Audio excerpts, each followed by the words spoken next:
Keep your eyes open for this tactic in the future.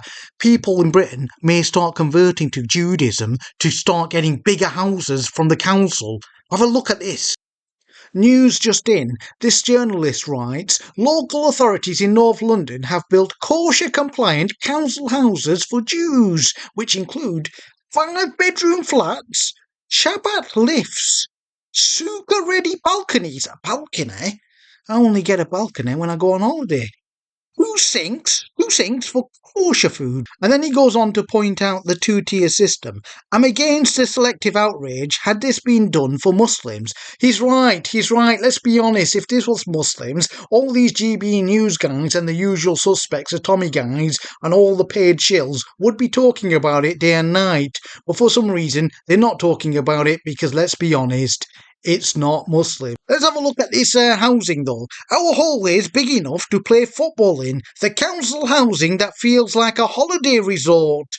They've got some description here on the housing. Her spacious 5-bedroom flat is part of the country's first council housing project built specifically with the needs of the Haredi community in mind.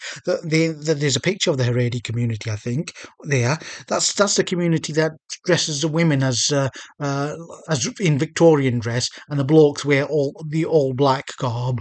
Her home features 2 sinks in the kitchen with sufficient storage for separate meat and dairy utensils.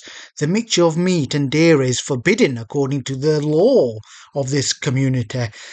What type of meat is this? This is the religious slaughtered meat. I thought they wanted to ban the religious slaughtered meat. Never mind the meat. The councils are making specific sinks for the meat. You lot. Where's GB News? Where's Ant Middleton? Where's Tommy and the rest of them? Golding, where are you, bruv? Why are you not talking about this? We all know why, right? We all know why. Let's move on. Let's read this quote. The hallway is even big enough for the kids to play football. So what have they got? Wembley Stadium as their hallway in their council flat. And let's be clear, I'm not hating on these people. The council's done what it's done. It's spent all that money on this. And I hope these families are happy with their new living accommodation. But let's be clear here. If it was Muslims who got all this, the GB News and usual suspects, Tommy and the rest, would have been talking about this day and night. So anyone who can't see that this is a 2-tier system, I'm just going to call you Stevie Wonder.